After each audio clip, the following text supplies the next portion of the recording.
right, guys, welcome back to the show. Jon Noyes from Stand to Reason. Thank you so much, John, for coming back on the show with us today. It's so good to be here. Thanks for having me. I love coming on. Yeah, absolutely. So tell us what's new with you. Is there are there any fun projects going on that you're working on? Any really exciting speaking engagements that you have coming up soon?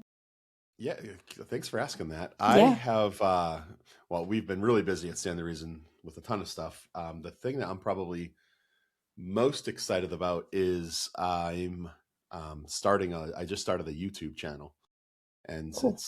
it goes against like, not against, I feel like I'm a fish out of water in the social media realm. I'm not Yeah. on social media really. Like I don't think, been on Instagram. So Mm-hmm. anyway, starting a YouTube channel is a big stretch for me, but it's called Noise on the Streets.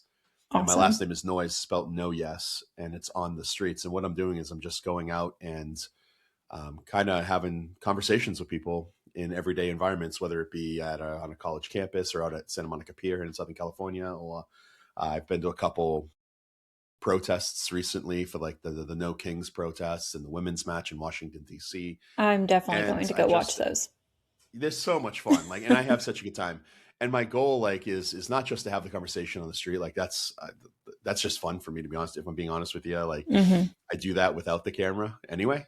So why not film it? And that my goal is to kind of serve as an example and help teach people to move them towards that kind of that avenue to have conversations that matter, so spiritual conversations, worldview conversations, Mm-hmm. out in the world around us, instead of just staying kind of in their comfortable spaces. Like get out and get a little uncomfortable.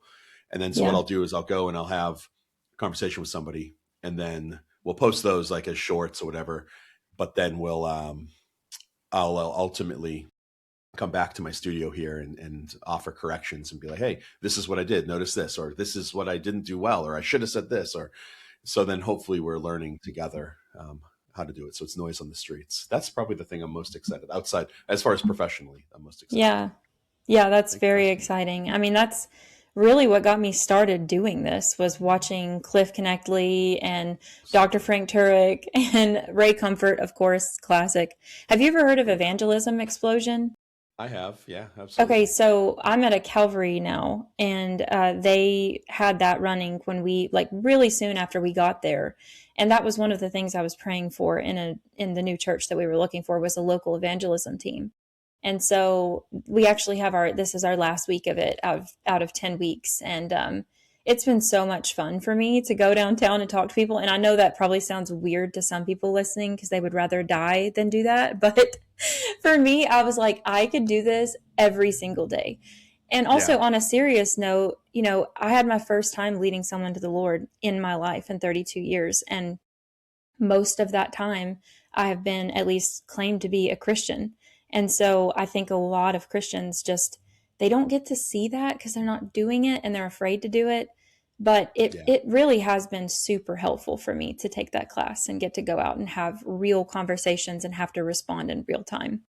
Yeah, that's awesome. I love it because like what happens is like with you with Evangelism Explosion and other training programs, what I feel like happens is something clicks and you realize a few things. First, you realize that well, anybody can do this. It's really not that weird or difficult. And also people aren't that scary.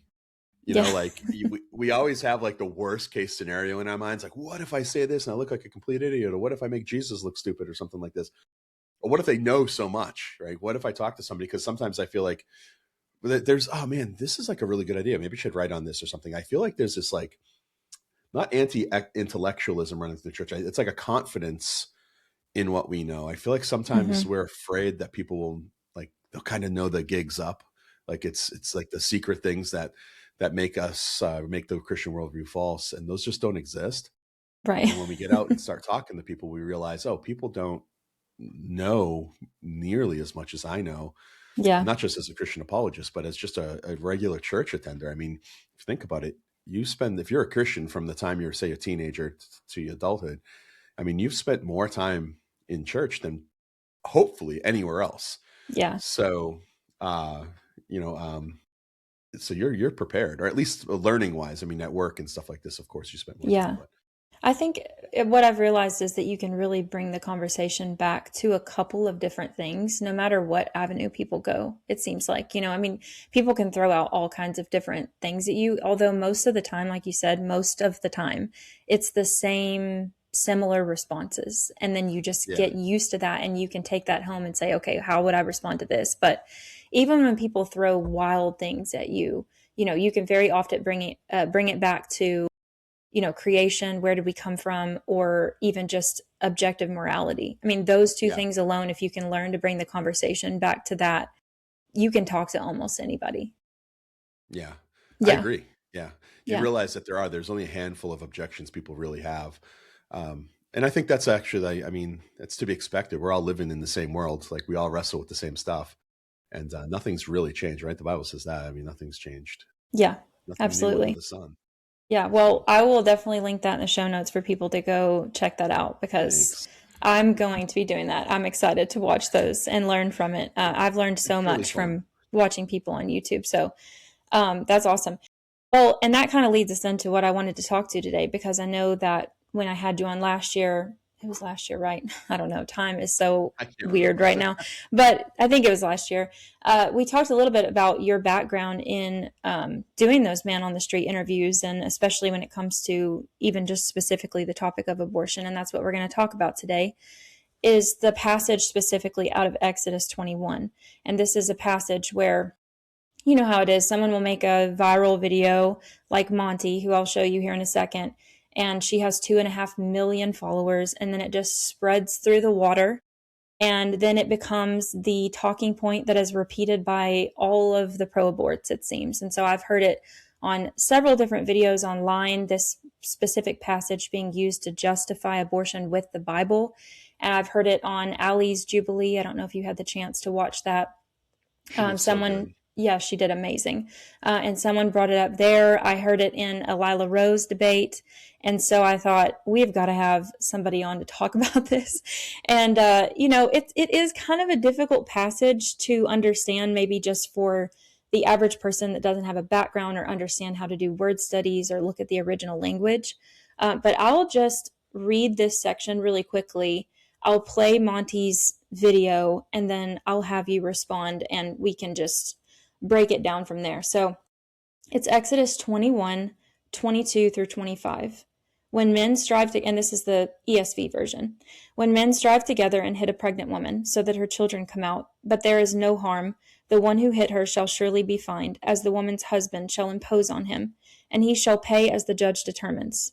But if there is harm, then you shall pay life for life, eye for eye, tooth for tooth, hand for hand, foot for foot, burn for burn, wound for wound, stripe for stripe. So, with that being said, let me share my screen and then I'm going to play you this video. When does the brain finish developing? 33 weeks. When does the heart finish developing? 10 weeks. You're telling me that something that does not have a brain or internal organs is the same as a living, breathing, conscious, autonomous human being? Are you out of your mind? Well, now you're going to go, oh, the Bible says, no, it doesn't. First of all, the Bible shouldn't be making laws. Second of all, no, it doesn't. The Bible across the board designates life at first breath. And let's take a little peek here at Exodus 21. We're going to go down to this green verse here. It says, verse 22, if men are fighting and they hit a pregnant woman and she miscarries, but there is no serious injury, the offender must be fined whatever the woman's husband demands and the court allows. But if there is serious injury or she dies, you are to take a life for a life. The book of Exodus designates the fetus as having property value and the woman as having the value of human life. And also, I know you don't read the red words, but Christ never talked about abortion. 14 weeks. You're telling me that an entity with no internal organs is the same as a fully autonomized, conscious, breathing human being. That doesn't even make logical sense. Just because something is alive doesn't make it a person. Otherwise, why wouldn't it be murder to pull the plug on life support? Because someone's brain dead, their body's still there, their organs are still there, but we know that they're not a person anymore. They have lost what makes them a human being. And this idea of humanness beginning at conception is what people claim is a biblical tenet. But let me explain to you with the Bible that I bothered to read that it's not. In Genesis 2:7, the creation of Adam, it says, the Lord formed the man of the dust of the ground and breathed into his nostrils the breath of life. Adam was not alive until he breathed. Ancient rabbis considered life to begin at breath. So, something that I've noticed, specifically with this verse, when people are using this verse to justify abortion, and I don't know if you caught this, but and I'm not sure what version she's reading. When I first came across this verse and I saw her video, I looked up a couple of different versions, and I will say there are a couple of versions that I wouldn't recommend necessarily, like the Message, and I can't remember what the other one was. I don't know if you knew this, but there's a y'all version of the Bible, and I hate that. But anyway, here we are. What? It's a y'all version. I swear, you can go look at it on YouVersion, the Bible app, and there is a y'all version. Okay. Yeah, well, yeah. Very academic, I'm sure. Yes, but you can find a couple of them that say miscarriage there, and not just the Hebrew word, which, based on what I studied, simply means to come out, which doesn't necessarily imply a miscarriage as we understand it in English. Because in miscarriage in English, that means the child died definitively, right? But in the Hebrew, it seems that it's just saying the child came out. So you can find some versions that say that, but most often when people quote this to justify abortion, they'll say miscarriage, because then obviously that means that the baby did die and that there was only a fine. And then the second thing that they do that I noticed is they will add in the language when they're talking about this to say that if there is no harm to the woman, but the verse in the Bible doesn't actually say that. And so, okay, Jon, give us, I know that was a lot coming from her at one time, which is often a tactic that people use, but give us your response to those two things specifically, and then any other response that you have for Monte. Yeah, I really appreciated her willing to kind of dive into this, because I think the Exodus 21 is an important verse. But before we talk about the verses that are brought up, 22 through 25, especially, it's really only one part of the verse. It's one phrase, like you had kind of just mentioned. It's important to understand like where we are in the scriptures to understand what's happening. So the scripture, if you go to the beginning of the chapter, stats like there's laws and ordinances for the Hebrew people, for ancient Israel. Thus says the Lord, this is what you should do, right? It says, now are the ordinances which I think it starts with you are set before them. I'll just pull it up on my computer so I don't. Yeah, go ahead. Sure. And I always, when I'm doing Bible study, whether it being prepping for a sermon that I'm going to preach at my church, or if I'm going to be out speaking somewhere, I use almost exclusively the NASB 1995 translation. Okay. Just because I think it's the most accurate and most readable. Okay. And I want to be super honest with you, Caitlin, up front. I do not speak Greek or Hebrew. Right. But I don't think we have to speak Greek or Hebrew to see what's going on, especially today, because there's so many great commentaries. So the verse in verse 21:1 says, now these are the ordinances which you are to set before them. He's talking to Moses. These are the laws of my land, and the people should follow. And then, it's part of Exodus that's known as the Book of the Covenant. So chapters 21 through 23 are going to lay out basically case law, and it's going to lay the groundwork for ultimately laws of retribution, is where we are in the book right now. And we're talking about biblical justice, and God is laying forth the standard of biblical justice. Justice is simply just rendering to someone what's due them, giving somebody what they deserve, so to speak. And there's a great theologian out there that's written a short little book on biblical justice. This is a side note, but Calvin E. Beisner. Okay. He wrote a fantastic book. I think it was called Social Justice versus Biblical Justice. It's maybe 15 pages long or 20 pages long. Wow. Okay. Great. And I love his definition of biblical justice, because he says the biblical concept of justice is rendering impartially and proportionally to everyone his or her due, in accord with the righteous standards of God's moral law. So whenever we're talking about these systems of justice, we want to remember that justice is first, it's impartial. It renders to each what's due. And in this case, we're talking about the proportionality of justice. Justice is proportional. And that's where we get the idea, even in our American law, right from here. This is why I'm bringing it up, because it's in these ordinances and statutes that were given to the ancient Israelites that we find the basis for our laws today. It's extended all the way to us, which is so cool. And all the laws finally comport or conform to God's moral standard, God's moral law. That's the standard. So Exodus 21, it starts out, talks about, Hebrew slaves and, slaves with husbands that are husbands, slaves that have wives, slaves that are daughters, and they're going to be given in marriage. It lays down all of this stuff. Then it starts talking about personal injury, and then talks about kidnapping, that we're not supposed to kidnap, which is a really interesting verse. If you go to 16, and it's very rarely brought up in the context of like chattel slavery, because it speaks directly against the idea of chattel slavery, that we are not to you do not kidnap a man. It's in the Hebrew, it's man stealing, and the penalty is death. So like we should go there actually, and we talk about slavery. But anyways, okay. Then it gets to our verses, and we'll see if this makes it into the final cut of your podcast here. But like, so our verses, which you just read, right? And it's verse 22. I'm looking at the verse here. NASB 1995. If men struggle with each other and strike a woman with a child, a pregnant woman, two guys are fighting, they strike a pregnant woman, and then she gives birth prematurely, is what my translation says. Birth prematurely, yet there's no injury. He shall surely be fined, as the woman's husband may demand for him, and he shall pay as the judges decide. But, and this is the other part, but if there's any further injury, then you shall appoint as a penalty life for life, eye for eye, tooth for tooth, hand for hand, foot for foot, burn for burn, wound for wound, bruise for bruise. That's lex talionis. That's where we get our you get what you deserve, proportionality, right? If somebody dies, you take their life. There's a few things to notice here, okay? That kind of one of them you hit on up front. In the Hebrew text, again, I don't speak Hebrew, so I'm just going to do my best here, but this is just according to my understanding of the passage. Some translations will translate, like you pointed out, to miscarriage, but using the NASB, it uses that term. It gives birth prematurely, meaning she's caused to go into labor, and a baby is produced out of the womb. The baby's already in the womb. Notice, if you back this verse up, it already says child, by the way, and we're going to get to that. It already recognizes that it's a child, and what is a child? It's a living human being. But this is all really important, because if the text says miscarriage, then it would seem to be saying that if it's a miscarriage, it would seem to be saying that the unborn child carries with it no moral weight, which is Monte's argument.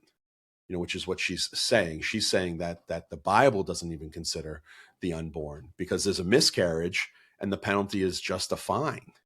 So there's nothing there. But that's why wording matters, And the Hebrew word here, though, it literally means her children come out. So there's not this idea of miscarriage, and that wording is really, really important. So the Hebrew doesn't explicitly say miscarriage, but it also doesn't explicitly say like live premature birth either. So we want to be honest in everything we say. We don't ever want to mislead people, right? But what's clear is the verse is it's simply describing the expulsion from the womb. Is actually a more accurate translation, which is, I don't like it because it's kind of crude, like expulsion from the womb, And so the outcome is super clear for us when the text says if there's no harm, and then it says if there is harm, right? So in the Hebrew, there's a different, like, more explicit word for miscarriage, and that's used in a couple different places in Scripture.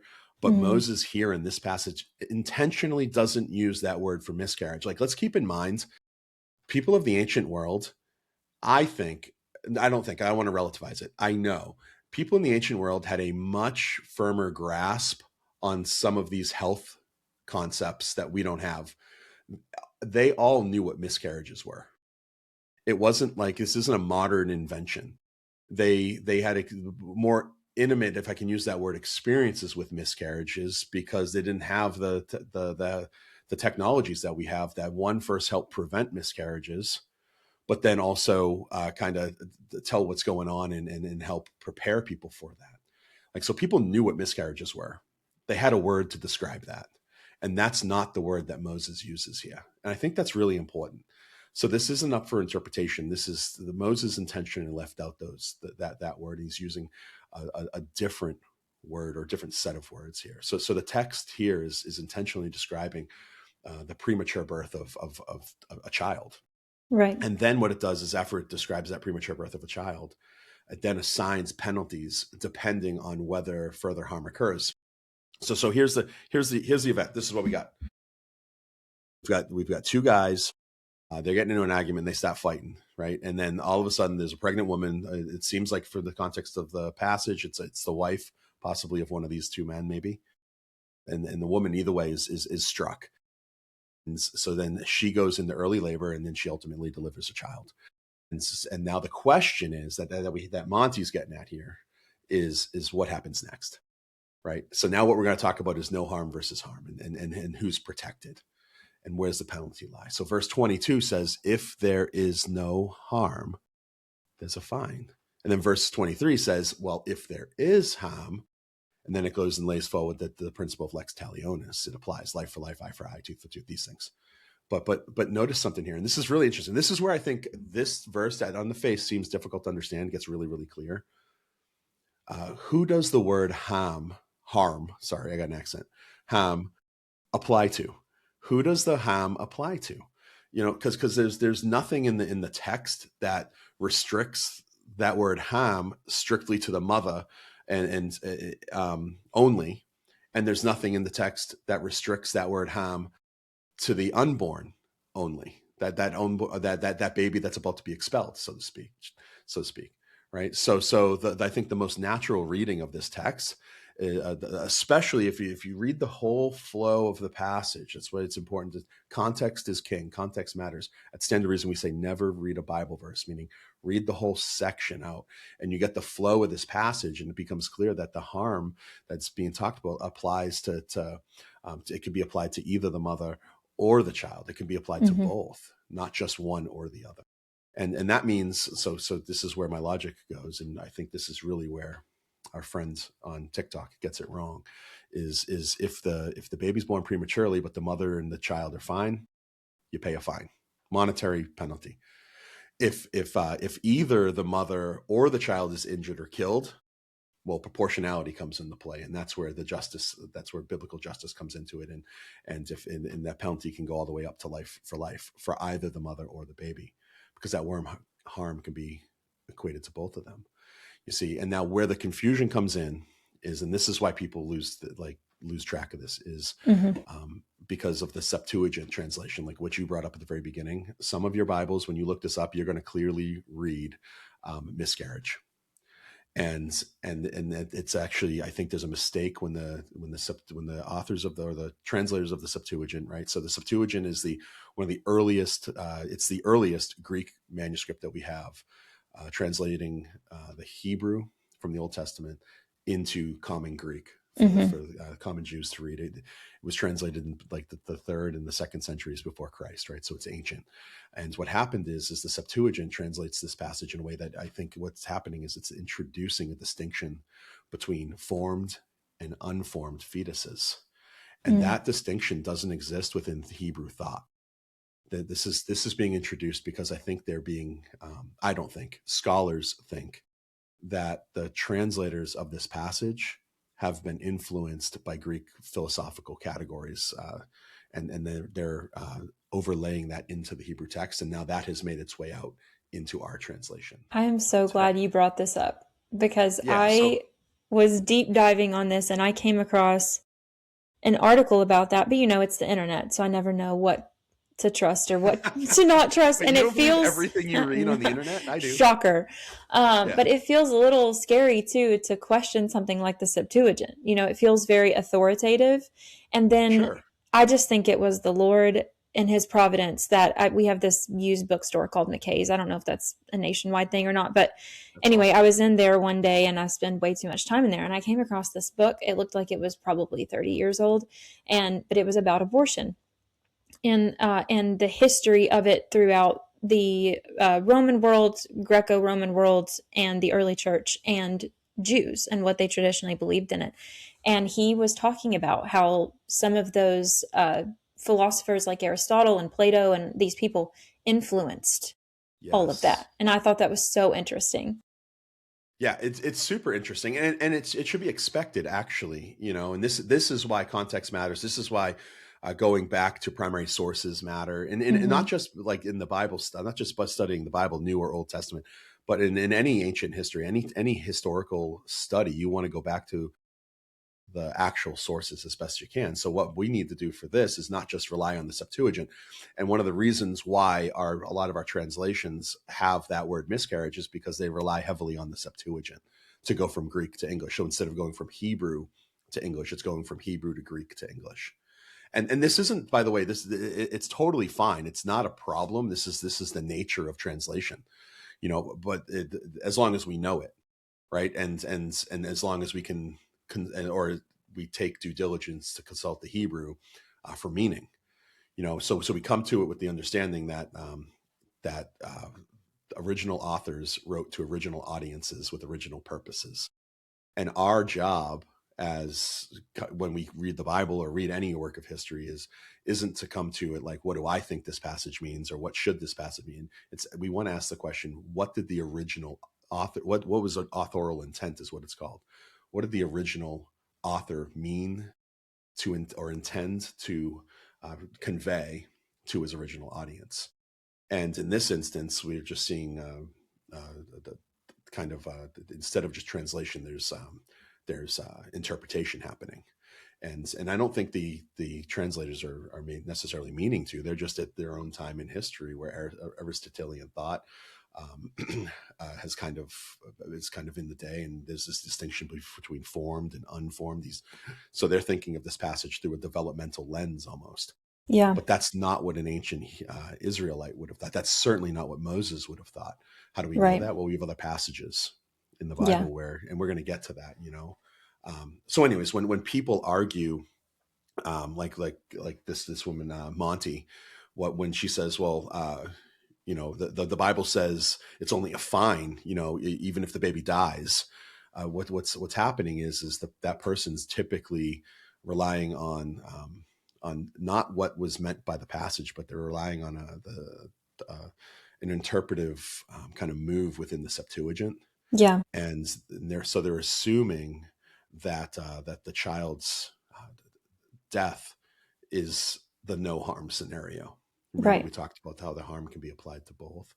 So that's what they're assuming. And when you go back and you reread this passage, now that we kind of talked about this a little bit, it makes to me it becomes really, really clear. Like with this in mind, so he who strikes a man so that he dies shall surely be put to death. Oh, that's not. I gotta go further down. If men struggle with each other and strike a woman with child so that she gives birth prematurely, yet there's no injury. Yet there's no harm, no injury. Who's that apply to? The baby or the mother? Well, it doesn't. It's not explicit here. Yeah. It could be either. Yeah. He shall, because it doesn't go back to referencing the woman. He shall surely be fined. Yeah. I think it's miraculous that statement. God even put this in here. Like, it seems like such a niche, and there were already murder laws in place, right? So if this really was only about the woman, then why would you even add this in? You wouldn't need to have it added in. That's exactly the point. And then you start to view it. This is like, Caitlin, this is where things for me really come into clarity, right? Then you put in the larger context of how an ancient Israelite would have understood this text, which is who this text is written to. This text, I hate to say it, it's not written to you or me. Mm-hmm. Monte, this text isn't written to you. This text is written to ancient Israelites. So the question becomes like how would the ancient Israelite have understood this passage? And then within the larger context of the Old Testament framework that's laid out before us, the children in the womb are constantly and consistently treated as real persons, human beings, right? I mean, there's so many, but like Psalm 139 is one of the most famous ones, right? Where God tells us that He knit us together in our mother's wombs. Right. Jeremiah 1:5 is another one where God says that He knew us before we were born. Right. And there also, when we start digging again into the Hebrew language, which I don't know the Hebrew language, just like I'm assuming Monte doesn't know the Hebrew language. I'm assuming, Caitlin, can you read Hebrew? No, I can't. Man, like, I mean, go to Wes Huff or these guys. These guys are the real experts on it. Like they spend their time there and they can get so much deeper, but it's so cool because even like with our tools today, like I forget the Bible that you can have Logos. Yeah, Logos. Not sure how people say that. Things. Yeah. Yeah, That's what I absolutely. used to study it, and it was really helpful. It's so Yeah. clear because you can get the interlineary, Hmm. and then you can actually compare the English with the Greek and the Hebrew stacked, and then Right. it becomes really clear what's happening, and then you can trace the words that are used throughout the other books of the Old Testament. So here you can trace the words that Moses is using, and we see that same word that's used for child is used both for before and after birth Right. throughout the Old Testament. Yeah. So when an Israelite reads this passage, I'm pointing to my screen as if you can see it. Like I have Yeah. Bible Gateway open. This passage right here, and like in the context when we're reading this passage, the ancient Israelite, when they're reading Exodus 21, they wouldn't have seen any distinction Hmm. or between the two, and they certainly wouldn't have seen any indication um, that they would think like this child is less valuable than the mother. Right. Well, And then okay, the actual. but in her second video, she said that Jews really believed that life started at first breath. So, what say you Yeah, to that? yeah. So I'm gonna, if I would ask Monte this, I would ask her. I would say prove it. I'd say so. This is Greg Kokel's tactics, right? Columbo tactic. I'd ask her, "What do you mean? What do you mean, ancient Israelites?" Like, and then I'd ask her, "Say, show me the evidence. How'd you come to that conclusion?" I'd say something like the. I mean, we hear this everywhere. I hear it all over the place when I'm doing street evangelism. Not all of it. I hear it sometimes. How about that? But I think it's way overstated. I'll acknowledge the fact, just because I've looked into this in the past, I'll acknowledge the fact that some rabbis did say that newborns became a person at first breath in a legal sense, but that doesn't mean that they thought the life of that thing, that individual, that person, that Right. human being begins at first breath. And I'm going to draw I would draw Monte to the passage, and the simple thing to do is just to have an understanding. Just say they're drawing from Genesis, the creation of Adam, where God breathes life into him. That is a specific event that happened in real space-time history Hmm. that started humanity.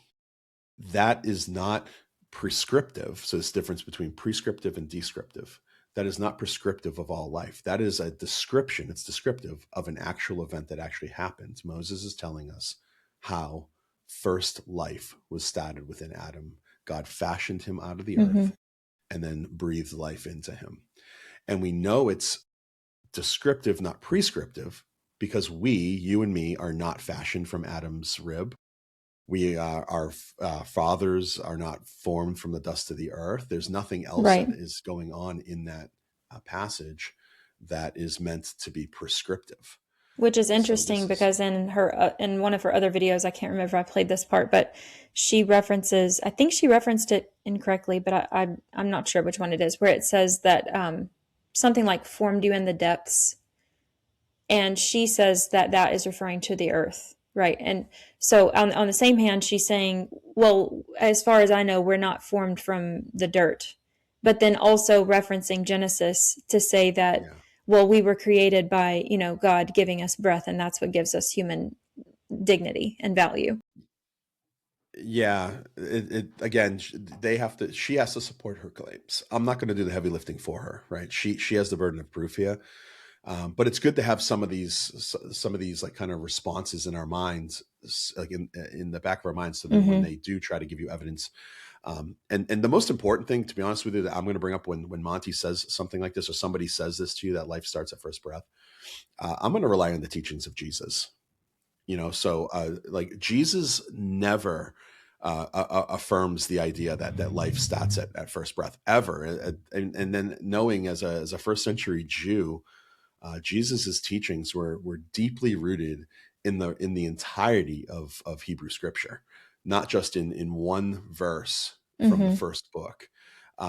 Because the entirety of Hebrew Scripture consistently portrays life in the womb as personal. It can be known and be known by God. I mean, I just think of this is amazing. Think of, okay, Jesus in the womb. right? So Mary finds out she's pregnant and she goes and visits her cousin Elizabeth, where John the Baptist is in her womb.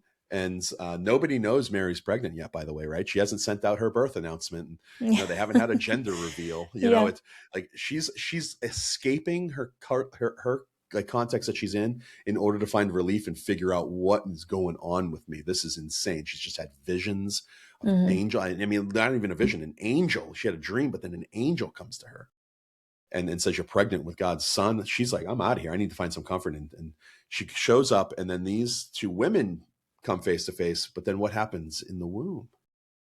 Our John the Baptist leaps in the womb.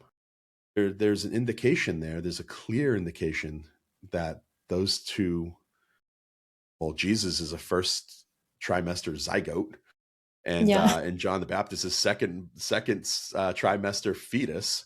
And they have an interaction with each other. That's personhood, Right. That's life.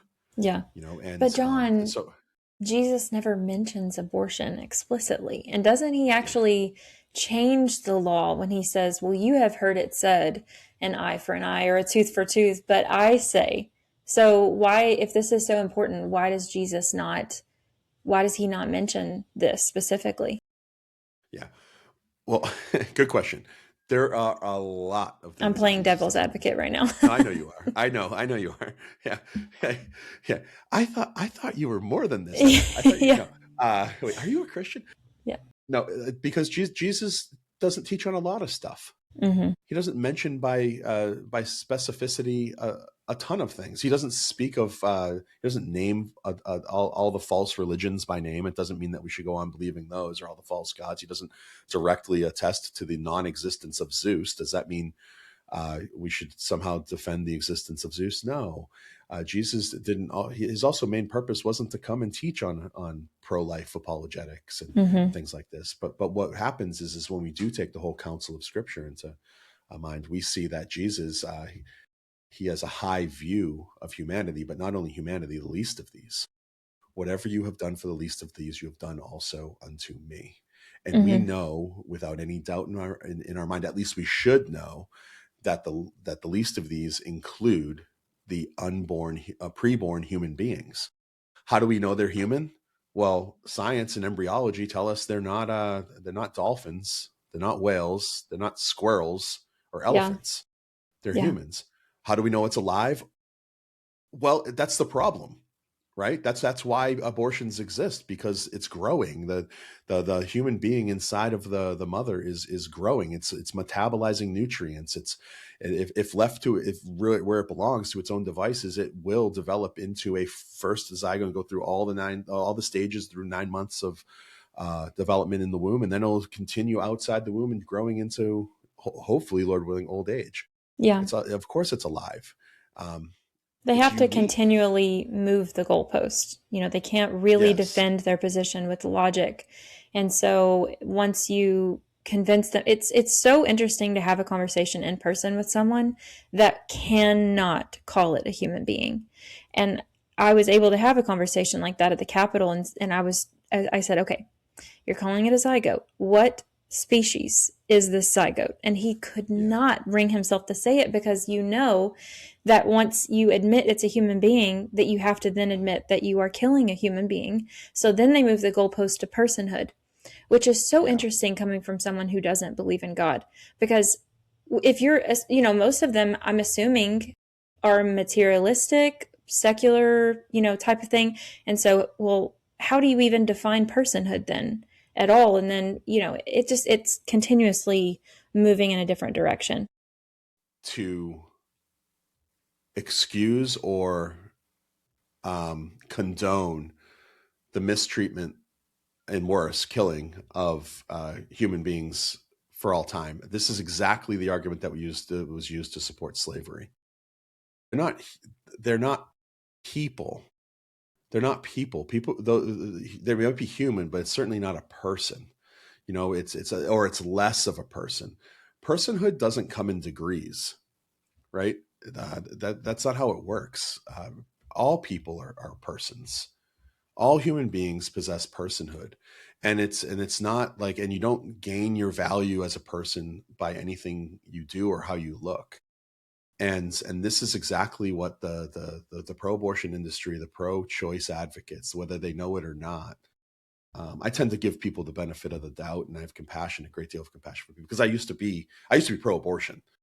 Like I would own it though. I would say, yeah, Mm-hmm. it's a living human being. Kill it.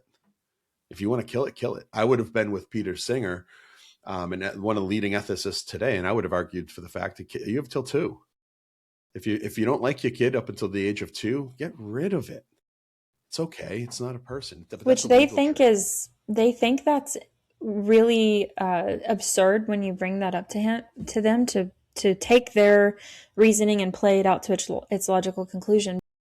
We know that this never stays with the child in the womb. It will always leak out into the rest of society. And that's why, in places like Canada and all over the world, unfortunately, we're exterminating people because they're depressed and anxious, or for really any purpose, if they can just convince a doctor that they want to commit suicide, and then, well, okay, why not? Or, Hitler used the same reasoning to exterminate even children with disabilities in Nazi Germany. It never stays with the preborn child. Yeah, no, it doesn't. It's a true slippery slope. And again, we've seen this played out. I mean, throughout human history, where we've tried to classify or lend value on somebody based upon something they possess or an extrinsic quality. Scott Klusendorf teaches SLED, size, level of development, environment, degree of dependency. We Mm-hmm. use one of those things to lend to somebody value, but people don't have to earn their value, and they're not more or less valuable because of where they live or how big or little they are, or a function that they might be able to get you. Instrumental value, right? That's like your phone. Your phone has instrumental value. Once if this thing's, and we just had our last youth conference of the season, Reality Student Apologetics Conference, and Alan Schleman, one of my colleagues, he talks about this distinction: instrumental value versus intrinsic value of human beings. And what he does is he puts an iPhone in a blender. So he'll have an iPhone and say, how much is this worth? Oh, it's like $1,000 or whatever. Okay. He throws it into a blender and turns the blender on. Now, Mm-hmm. how much is this worth? Well, nothing, literally nothing. That's because it's instrumental value. It's lost its purpose. There's no more use for it. You can't use it for the purposes in which it was intended to be used. But that's not like us. We have intrinsic value, meaning it's something that we have just by the very fact of being a human being made in God's image. And Alan's point, and the larger point of our session together at the conference, was that the Christian worldview has influenced the West in these types of thinking. The only reason why we in the West, the abolition trade was why the slave trade was abolished, is because of the Christian worldview, because people came to realize that human beings are valuable regardless of skin color or function that they can perform. That's why we protect the most vulnerable in our society, and that's why Christians lead the charge in the pro-life movement. That's why it's the Christians who lead in founding of pregnancy centers and adoption Mm-hmm. initiatives and these things. Yeah. Because Yeah. because we value human beings. Right. Yeah. And I It think doesn't start at first breath. no, it doesn't. And then I think one of the reasons that they also don't want to call it a human being and move the goalpost in that way is because of the 14th Amendment. I think when you read the 14th Amendment for what it says that all human beings have the right to life. And then, also our Declaration of Independence says that we're endowed by our Creator. And that means all people, all people. And so if you admit that that is a person or a human being or whatever you want to call it, then you then, by the logical conclusion, have to say that that person needs to be protected from murder, even at a federal level. Of course, obviously, that's if you don't have that right, then what do we really have? Yeah. No, well, And nothing. And just to be clear, and this is something, again, I think pro choice folks don't understand. The the abortion industry itself is built on radical racism. And, Planned Parenthood, it's not a secret that Margaret Sanger was an established racist. Mm-hmm. And I mean, you read some of her quotes about her thoughts on abortion within the Black community, and it's appalling. And the idea that anybody would support that institution with that type of history is I think almost I can't even understand it, honestly, because I did a street project where what I did is I was on Santa Monica Pier, and I had an iPad with famous people's pictures on it, and I'd show like a picture of Walt Disney and Karl Marx and all these people, right? And Mm-hmm. I'd ask them, "Do you know who this person is?" "Oh yeah, that's Walt Disney." "Oh yeah, that's Abraham Lincoln," like these things. And the last picture, the second to last picture was Margaret Sanger, and the very last picture was Jesus.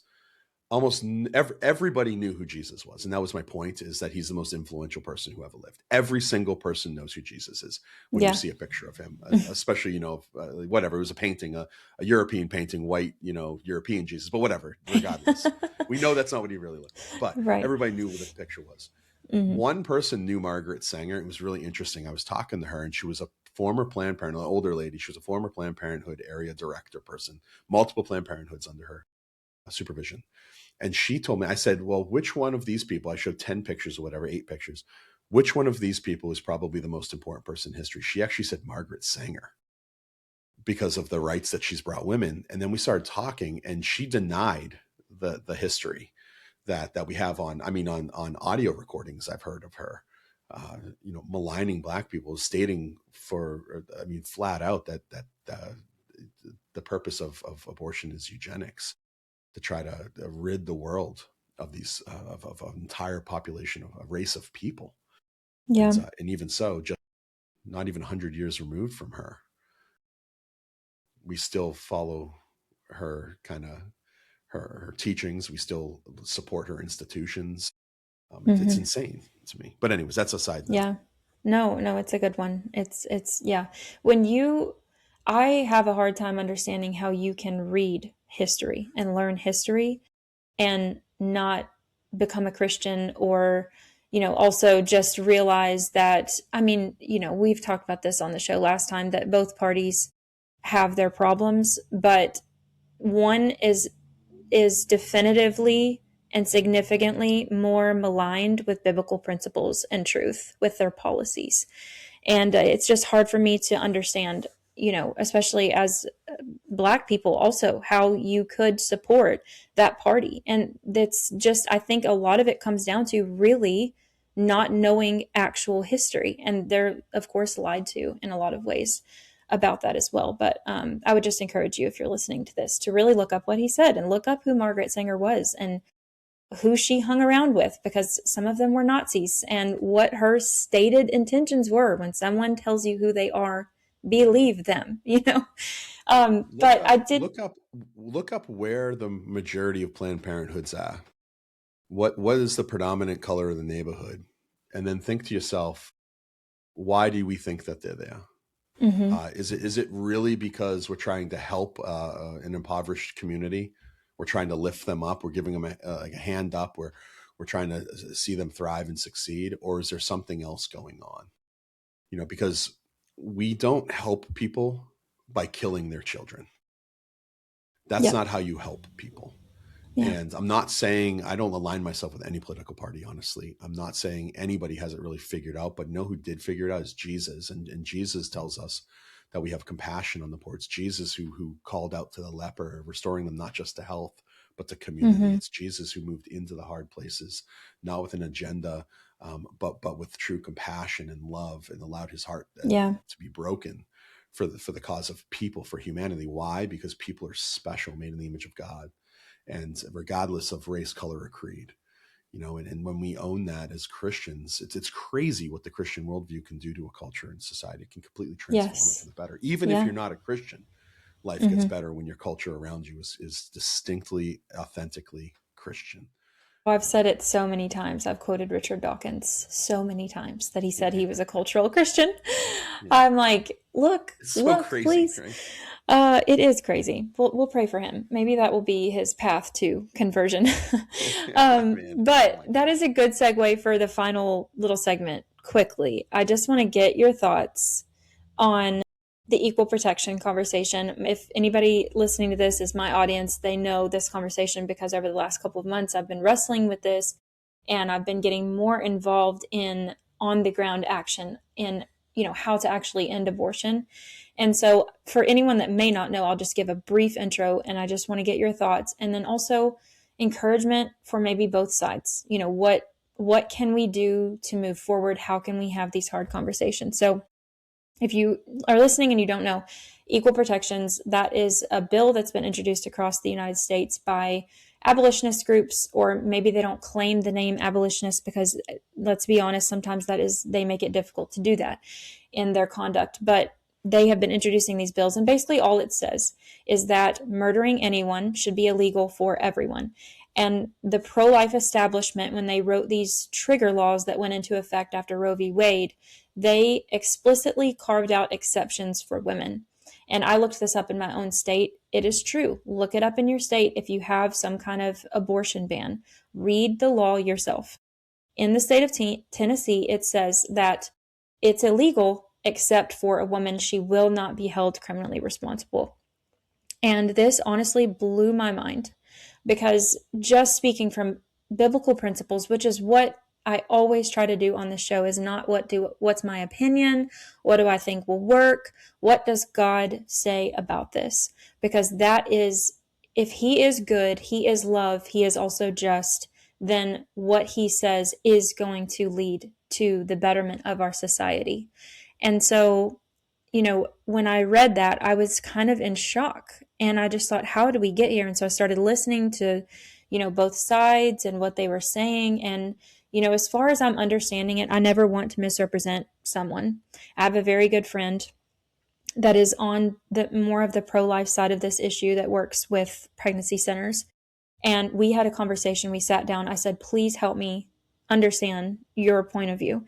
And mainly what I'm hearing is that they believe women are victims, and that they don't trust the justice system, and that they just don't think we're there yet. Those are the primary three reasons that I hear that they oppose equal protection bills. And then I learned that also, unfortunately, that the biggest enemy of these equal protection bills have been establishment pro-life organizations. So I don't want to malign everyone that identifies or maybe volunteers with Right to Life or these other organizations. I'm not trying to assume any motives here, but I'm just telling you the facts that the pro-life establishment, that the top five bring in over $100 million a year, they have been the biggest opposition to these bills across the country. And so, Jon, I just want to get your thoughts. I came across your article on justice that I referenced a couple weeks ago in an episode that, you talked about this, that God cares so much about justice.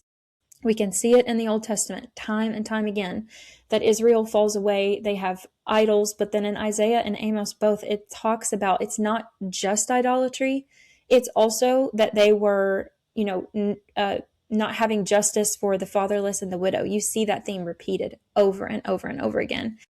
And so I just want to get your take on this whole conversation. What is your position? And then some encouragement for people on both sides and how to move forward. Yeah, wow. This is a whole podcast, I think, on its own. Yeah, sorry. No, Caitlin, I love your heart here, and I get the feeling we're probably pretty aligned. I want to see abortion abolished. Because I truly believe that the unborn are living human beings, and they're valuable and they're unique, and they're fearfully and wonderfully made, and I think that they should be protected just like all life does. Law life is currently protected, which is kind of the foundation for these equal protection clauses, right? They're based, I'm assuming, in the States. I haven't read mine. I love what you said. I took some notes when you were talking just now. That, like, I would encourage your listeners, don't take your word for it. Don't take my word for it. Do the legwork. It doesn't take that long. Google, the laws in your state that are being brought, and read them for yourself. And I understand sometimes the legal jargon can get to be kind of, I don't know how difficult, but if you press through it, it starts to make sense and pull out what they're actually advocating for. So read it for yourself. It's also what you said that stuck out to me was it's not about your opinion. It's not how does this make me feel? It's what does God say? Mm-hmm. And that's what feelings are great. I'm a highly emotional person. I love feelings, but we don't live according to our feelings. We live according to facts. And in this instance, we get the facts from the Bible. And the Bible is, I think, distinctly and thoroughly pro-life in that every human being from the moment of conception to natural death is valuable and important and worthy of at base the right to life. And I think abortions need to end. And unfortunately, contrary to what I think a lot of people thought under this administration that's in the presidency right now, and with even the Supreme Court ruling on Roe v. Wade, which had to happen, I agree with that. We've only seen abortions rise. Yes. The abortions in our country now are at the highest level that they've been since before Barack Obama was president. And I want to emphasize really quickly here that what he's saying is that even if you believe that your state has banned abortion, in Tennessee, supposedly we banned abortion. We don't have a 6-week ban. You don't have clinics here in the state of Tennessee that can practice abortion inside the clinic. So I was under the impression that abortions have gone down here. We, like you said, after the Dobbs decision came down, Roe v. Wade was overturned. We, in the year 2024, we had 15,000 abortions still in the state of Tennessee because of the abortion pill being shipped on demand to people's doors or traveling out of state. And so we've seen a rise in abortions. And that, to me, I don't know how you look at that and don't see that as some kind of spiritual judgment from the Lord for disobeying what he says true justice is with our laws. Yeah. I tend to agree. I actually would. Where I've come in as far as my position on a lot of things, I feel like we find ourselves in the United States in particular, West in general. I think that we find ourselves at a time in history where we're being judged. Mm-hmm. I think there's judgment that's kind of falling upon us, and one of the ways that it's being executed or carried out is through the abortion industry.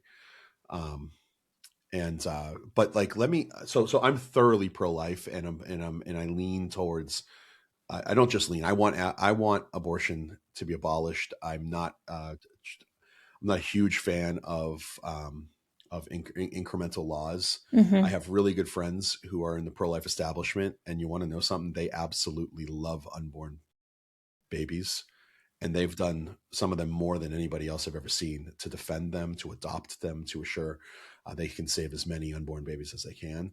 I also know some abolitionists who are really great people, and they do amazing things, adopting what's called snowflake babies, right? I mean, these are embryos that have been frozen, and apart from somebody coming and adopting them, they're going to sit in a frozen state and forever. These are human beings according to our theology, according to our anthropology, according to science. These are living human beings. And so if we want to be consistent, we should, as Christians, we should be doing whatever we can to move towards the least of these. That being said, let me just say, I understand the pushback to a certain level. So I can affirm, I can affirm the unborn deserve real and equal legal protection. I can affirm that wholeheartedly. I can honestly, right now, as I sit here, I haven't done a ton of thought on this, but I can say that the state should consistently and openly restrict and oppose abortion. I can say, oh my gosh, without a question, abortion is a travesty. It's a grave moral wrong, and we should speak out against it. But I also, this is like, as you're talking, as I'm thinking about this, I just Googled, while you were talking, I Googled to see if I could find one in my area. In California, we are a sanctuary state, right? We have billboards, at least we used to, as early as two or 3 years ago, we had billboards on our freeways with Gavin Newsom inviting people to come from Tennessee and Texas. Why? Not for vacation, not to hit the beaches of Santa Monica or Orange County, but to have an abortion. And like literally we have billboards advertising this. And I think Christians, we should look at that and it should break our heart. This is why it's important for us to stay involved in politics, Right. because the purpose of the state, it's not a mystery. And it's not man given. It's given by God in Romans 13, right? Reward justice, penalize evil. And when the state steps outside of those two bounds and they start doing one at the expense of the other or neither, we got to call them to repentance. Yeah. So I can affirm these things, but where stuff I want to go a little bit more cautious. And this is just coming to my mind as you're talking here. I don't think when we're talking about legal protections or laws in general, I don't think we can flatten all cases into identical criminal categories. So I spent more than a decade in law firms. Like I was a paralegal for, I don't even know how many years, a long time. And more than 10 years I was a paralegal. And so I took cases from inception to trial. I've argued, or been parts of, I haven't argued, but my attorneys I work for were in front of the Supreme Court all the time. Actually, my attorneys that I worked for, we filed the Supreme Court and argued the Terry Schiavo case, which was the original right to death case in front of the Supreme Court in 2003, maybe. Anyways, we were on a side that I disagree with now. We represented this woman, Terry Schiavo's husband, to remove her off of life support. So I've wrestled with these things, not just as a Christian. I've wrestled with them as an atheist. I've also wrestled with them not just as a pastor, but I've wrestled them from a legal standpoint. Flattening all cases across the board when we talk about cases and want to apply identical criminal charges and categories is problematic. This is why I don't like things like 3 strikes rules and mandatory minimums and things like this, because people are unique and their situations are unique. So I want to make sure that we're not treating mothers as, and this is important. And this is, I think, okay, I'm just going to say it and then we can go. Okay. Treating mothers as the primary target of prosecution is problematic. Not that I disagree with what's happening, but from an optics standpoint, from a policy and legislative standpoint, I'm just processing this out loud. And if this gets picked up by folks, I'm sure I'll get hammered for it. But I just wrestle with this. I'm just being honest. Yeah. I wrestle with this if I'm going to stand the line, and I do stand the line in abortion mills, guys. I do practice what I preach. I do beg women not to kill their unborn children in front of abortion mills, and I'm training my kids to do the same. And I'm putting my money where my mouth is as far as what I give to and stuff. So, well, and I think too, the important thing, because I think this is maybe a common misconception. I know at least in the state of Tennessee, it was not changing the code on how we prosecute murder. It would obviously treat abortion as murder, but it wasn't changing the current code that we have. It was just classifying that. And so as far as I'm understanding, but correct me if I'm wrong, it's, let's say, so one of the biggest, I didn't even say this is probably the biggest pushback I get is that, well, a lot of women are coerced, which I think we really need to be careful about saying that. What do you mean by coerced? Is it just that her boyfriend says, I don't want to have a baby, I'm not ready, go get an abortion? Or are we actually talking about something here where a woman is being forced to do that? So I think we need to be careful on how we use that. But my argument was, okay, well, if we're not changing the penal code already for how we would prosecute homicide or do an investigation, then actually that would be the only way to protect a woman from coercion, right? Because right now, as it stands, as long as she's the one to physically take the pill, then she can be coerced because it's not illegal for her to do it. Versus if we made it abortion murder in all cases, and then you have to go through the same process you would always go through to prosecute a homicide. Was there someone else involved? Was there an accomplice? Was she coerced? And then you're prosecuting that properly, because I don't want women that are forced into abortion or coerced into abortion to be prosecuted for that. Of course, I want the man that did that to her, or whoever did that to her, to be prosecuted. But that's where I think we get a little bit of a breakdown, and maybe we have to obviously take that case by case with each state and what's being introduced. But I don't know if you have thoughts on that part. Well, I'm in total agreement with you. Hmm. I think if we're able to somehow uh, recognize and acknowledge through our legal system, through our laws, um, that abortion is murder, while also taking into account things like intent and knowledge and circumstances and these things, like you're saying, I'm in support of banning abortion. Um, I also just in reality, I want to. Okay, it's for me the one of the reasons why I don't. One of the reasons why I'm not more involved in the political scene and stating my views on things is because uh, I don't trust them. I don't I don't trust any I don't trust politicians. I don't trust politics in general. I think it's a game. And but knowing it's a game, I want to learn how to play Hmm. within the system so that I can have a good.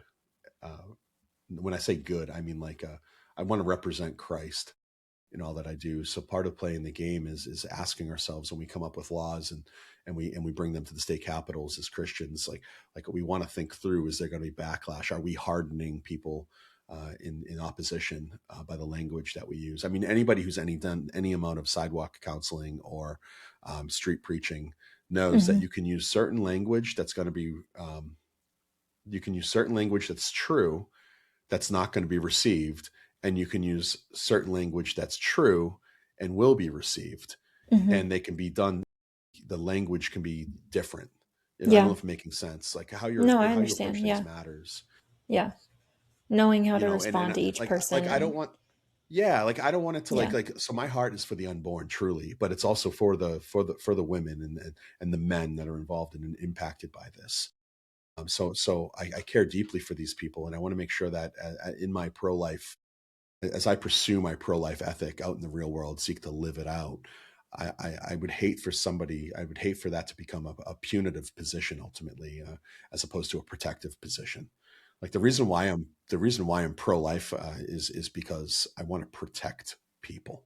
Hmm. I want to protect the mom. I want to protect the dad, and I definitely want to protect the innocent uh, little Yeah. baby. Yeah. You know, the human being inside. And I think uh, some of these laws that are going to the state capitol are being viewed, whether or not they are or not is a different question, but they're being viewed as punitive for the women. So it'd be good if it would, what would be really great is if we could get the right um, spokesperson, right? We need good Yeah. spokespeople, Yeah. not people that are yelling and screaming, but people who are deeply compassionate. Right. That I mean, like that William Wilberforce, if you read yes, about it, what was it, 50 years that he battled, and at the end of his life, he got to see the end of it. And so finally, it's and that's going to definitely, happen. I think we will see we'll see a turn in the abortion. So I like honestly, I'm not touting my own horn. I knew what I could see this coming. Like I would say to everybody before Roe got overturned, I would say, well, we're going to see abortions increase. You know this, right? Because as we turn the issue back to the states, well, the majority of the majority of states are going to go pro-choice, mainly because I mean the urban epicenter is so liberal, and the rhetoric that the pro-choice movement has been using for decades is so effective. I mean, it's so effective. My body, my choice. The moral component that's there, the weight of it, like look, you're gonna force a 12-year-old rape victim to have her baby. yeah. That's I mean, that is a weighty statement. You Hmm. know, the rhetoric that is definitely, I think, on the side of the pro-choice movement. The truth, though, is on our movement. So I think what we're seeing is a pendulum kind of swing, and it's going to come back. But we need to make sure that we have the right language and the right heart. When I Right. see some of these guys online, what they're doing in front of abortion mills, or like saying to people Hmm. that have had abortions, like my heart sinks, both Yeah. for the victim, but then also for what they're saying and how they're repping like a position that I agree with on every level, but how they're doing it. But then again, like we have really great ones like a Jeff Durbin, Right. highly compassionate, but Yes. never wavered. Like I love watching his Yeah. stuff. Um, Yes. Yeah. he's just solid, I think, in this position. Yeah. Me too. I've This learned issue. so much from Jeff, and he is just, I mean, it sounds cheesy, but cool as a cucumber to the max. I've never seen someone be able to keep their cool the way that he does. He's so calm. I Yeah, think, and he says had things, but he does it in a way yeah, that can be received. right. He's not yelling at people, "You're a murderer," and things like this, or like Yeah. that's not what we need to do. We need to be able to keep composure because we have the truth, and when we ultimately have Jesus. This is how, when I'm on the street, how I keep my composure is I'm on the constant awareness that like uh, this right now, this life right now is the very worst it gets for me, and I have a good life. Like this is the very worst it's going to get. Hmm. I'm going to spend the vast majority of my existence. I mean, like the vast, vast, vast, vast, vast majority of my existence in glory, ruling and Amen. reigning with King Jesus. But Amen. when I'm talking to people on the street that aren't Christian, this is the best it's going to get for them. And that really breaks my heart. You see, I used to wish that Jesus would come back now. And I used to pray that, Lord, come back now, please come back. Like, cause I want to experience that. And I get that. But then I came to the realization that that if Jesus came back at 12:01 tonight, a lot of my friends and family, it wouldn't go well. Yeah. C.S. Lewis said something to the effect that what did he say? He said, I doubt very much or very well that people quite realize what they're saying when they ask for God to come back now. He says this. He says, when the author of the play walks on the stage, the play is over. And then you combine that with the understanding of what God says. God says that we don't count his patience as we count patience, but he's patient so that everybody would come to repentance. And that should be our heart. We should pray that God would allow us to see people, human beings, inside the womb and outside the womb as he sees them, special and unique and image bearers, making us bold, yes, but also with compassion, with reverence and respect is what First Peter says, right? So we're always prepared to give an answer for the hope that we have, yet with gentleness and respect, Right. and we forget that sometimes, especially when it comes to these heated topics. Yeah. So anyways, this is a long answer to your question about these No, I appreciate it. rejection things. It's a tough question. It's a tough conversation.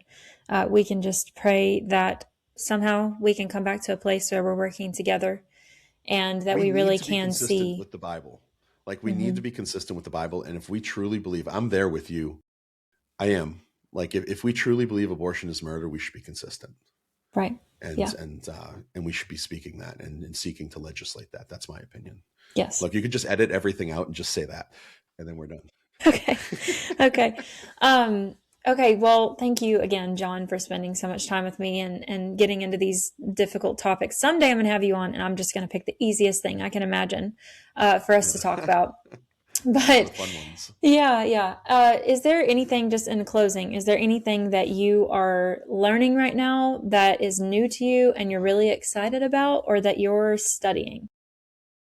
Yeah, wow, these are great questions, like the opening and the closing ones. I am uh, neck deep in research having to do with technology and AI, and Okay. I'm learning a ton Yeah. and reading a ton and exploring and trying things out on AI. And so I'm next year at the reality conferences. I am trying to prepare 3 new talks, Hmm. um, one on mental health and technology, one on AI, and then another more broad tech talk, just kind of on what technology is doing to us, good, bad, and the ugly. So that's what I'm digging into.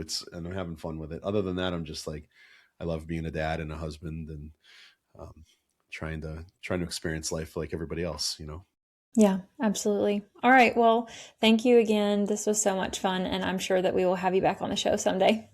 Anytime, I'd All love it. right. Thanks.